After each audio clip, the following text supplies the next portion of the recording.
完成北高360，下一步挑战一日北高。但明年228，黄国昌已经卸任立委，前党主席柯文哲担心他没了保护伞，恐怕被政治清算。主席很关心我啦，那我是跟主席讲说，身正不怕影子斜啦。但是主席也提醒我，不要低估民进党无耻的程度啊。不止柯文哲，党内也有不少人忧心，但2年条款还能跟动吗？传出立委林国成、张启凯就希望游说柯文哲答应暂缓2年条款，或是折中留4下4，留下黄国昌、张启凯、林国成以及递补的刘淑彬。一方面确保立院战力，另一方面保护黄国昌。但知情人士爆料，真正目的其实是为了在2026代职参选。会准备选举的没有错，确实是张启凯委员跟黄国昌。好，那我刚刚也特别提到这个林国成，我没有跟柯文哲柯主席谈过这个事情。2年条款要不要执行，这个我们党代表大会有明确的决定嘛，就让柯主席最后来拍板定案。张启凯博士没有为了选举游说，林国成也驳斥这项消息。不过柯文哲确实关心2年条款对现任立委后续影响。在某次会谈中，柯文哲提醒黄国昌小心司法追杀，黄国昌认为自己没问题，柯文哲回他：“我也没有啊，还不是被抄家，再拿出来编故事。”这让黄国昌陷入沉思。之后，黄国昌说要选就是卸任，自己讨厌代职参选。柯文哲回应：有人不断游说他改2年条款，但当初定规则就是要认真做2年，再去外面帮党拓展，不是都讲好了？难道要当立委才能做事吗？避免带着 A 值去选 B 值，那这个是我向来的政治主张。您这边或是柯主席这边对于2年条款都是一样，继续维持，没有要做任何更动。是，没错。他毕竟是第一战神嘛，我也希望柯 P 能够再思考一次。柯文哲、黄国昌双双定调，2年条款不更动，消除杂音。TVBS 新闻牛神蔡炳特别报道。经济部在执行产业创新条例的时候，彻底的掏空了70条的修法意志。秀出产创条例条文，民众党立委黄国昌提报，明明有8家已被目的事业主管机关认定有违法情节重大者，就不能申请补助。经济部却仅在112年追回1家25万元。即使是晋鹏大火，晋鹏公司的违法情节，在我们的经济部眼中一点都不重大，它累积的金额都已经超过了上百万了。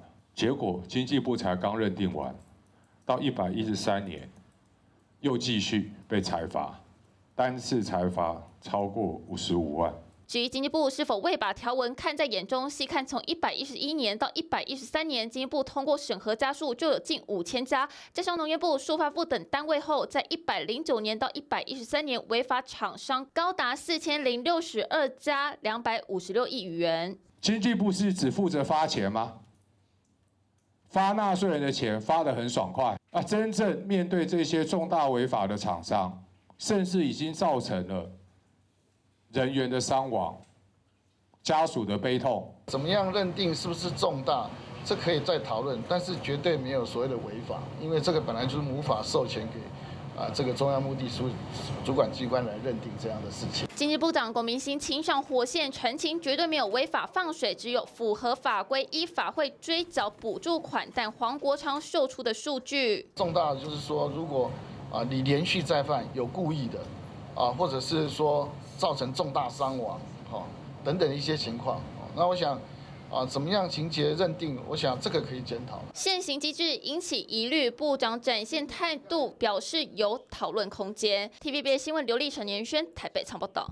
我是邱意莹，我准备好了，让我们一起努力，让高雄赢。林表先缴100万，民进党高雄市长初选立委邱意莹确定参战，能够跟着齐迈市长的脚步，跟着前辈们的脚步，我们继续的让高雄更进步。邱意莹成功抢得头香，其他要选的摩拳擦掌。待会一定会在我们党部规定的期限内去做登记。民调公司显示，我都排在前2名，我会继续努力，赢得最后胜利。党内的选举就是点到为止，君子之争，不要伤了和气。前往领表登记都只是时间问题，但绿营初选之争不急着党内互打，因为出现了一个他者，那就是在8号追思中共间谍吴石等人的国民党主席郑丽文，现在民党人还有个共同 slogan： 投给柯志恩就是投给郑丽文，投给柯志恩就是支持郑丽文，支持郑丽文就是支持中国人的路线。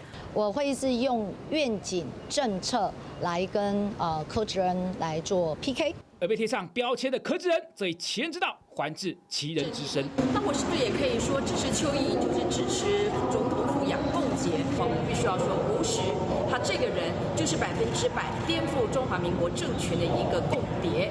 那这个部分是背叛跟忠诚之间，这要分得非常的清楚。以历史为鉴，需明辨是非。因此10号上午，有蓝营青年前往忠烈祠缅怀当年被吴石出卖而在徐蚌会战中牺牲的国军将领黄百韬。吴石确实在过去那段时间，在国共内战期间，对国民党造成了非常巨大的伤害。郑主席他到了马场町，他有主席的战略高度。我们作为一般的党员，我们有我们党员的核心的义务。事实不容模糊，党员的义务显然不同于主席的战略高度。TV 备权副调程序员分析小组台报道。守护它，发扬它，所以我非常谢谢廖院长成全思瑶一次一次的，好吧，交换。公开中研院南港院区建筑群这个月6号，中研院建筑与空间展举行开幕典礼，民党立委吴思瑶全程参与。我非常嫉妒李彦秀委员，我好希望中研院是我的选区。好，我们大家一起加油！谢谢大家，真的感谢大家，谢谢。但如今却有中研院院内人士发现，当天包括主讲人实践大学教授王俊雄、台北市都发局长简瑟芬、公务局长黄一平与吴思瑶、李彦秀2位立委都参与开幕，但最后中研院网站上公布的4张照片，在野党的李彦秀1张照片都没出现，倒是执政党的吴思瑶，统统在这4张照片里占据 C 位。在照片的部分就觉得应该是要多方呈现，那这样就感觉好像是为那个某一位委员特别有在可能做一个宣传啊，偏颇某一方这样子。看不下去，呼吁中研院应该保持中立。毕竟这场建筑展的主讲人王俊雄与吴思瑶曾有过多次合作关系，但面对种种质疑，当事人要澄清。这档展览是吴思瑶在教育文化委员会催生了5年多，我一路关心，而且我当天全程我待了快3个小时。中研院发的新闻稿，他选了什么照片，这我不知情，真的不需要泛政治化。吴思瑶委员在教文委员会，我在财政委员会，只要对中研院好，对我们南港好，对台湾的学术地位好，我都会全力以赴，不用有太多的联想。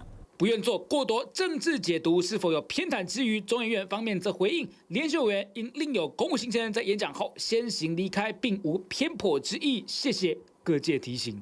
TV 备权程序员台报道。这样的接法的话，接错电池会发生什么状况？汽修科老师把议会一场当实验室。那些课本里面的内容，跟实际差很多。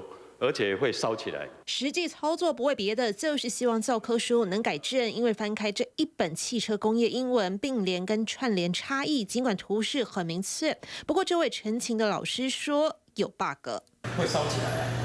那你如果硬接的话，这个会炸掉。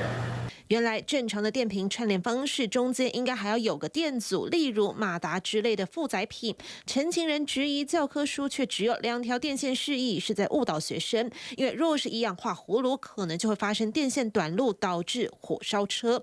尤其现在电动车靠的就是电池串联，提高车辆所需的总电压。你们有什么方法？你说明一下好不好？这个教科书是中央编定，我们都会做一些反应，让他们对教科书的内容可能要注意一下。如果有比较不恰当，那我们顺便也会跟汽车科老师们再跟他们提醒一下，他们也都在使用的时候，他们应该会依他们专业做判断。